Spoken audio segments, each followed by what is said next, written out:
I was in my early 60s and had been um, diagnosed. I guess not really, but I'd learned that I'd had a spike in my cholesterol level, and that led to some new medications, and just sort of led me to think more about my future, think more about sort of being more proactive in looking at my health, given the fact that I was now in my 60s, given the fact that I now had this cholesterol situation.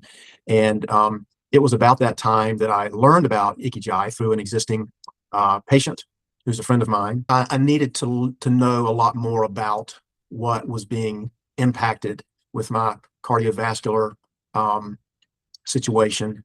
And I kind of felt like my general physician was more of a reactive uh, person as opposed to proactive.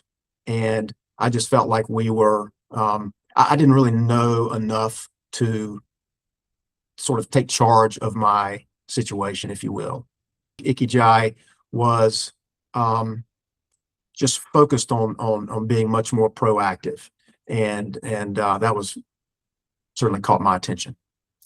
I feel like I have this wonderful team with me on my journey now, primarily Dr. Rob, of course, in Charlotte. Um, but I've spoken with a nutritionist. I've met with someone to have a VO2 max test done.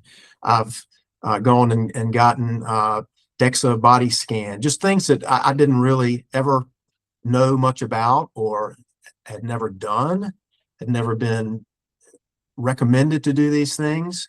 And it all sort of comes together to paint a picture of where I am and where I'd like to be and what I can do myself to kind of be on the right path. And these were all things that I had never done before, even, 60 years. And I've been very good about my diet and my exercise in general before I ever, got to be age 60. But still, I felt like what Ikigai was providing to me was sort of a comprehensive package, if you will, of medical advice, exercise advice, diet advice, sleep advice, things that all sort of go hand in hand to help me address my specific health issues. That also just gives me great confidence that I am on the path that I want to be on, thinking long term, thinking about what I want to do in retirement, what I want to be able to do when I'm, hitting these decade markers. And that's just been, a huge positive.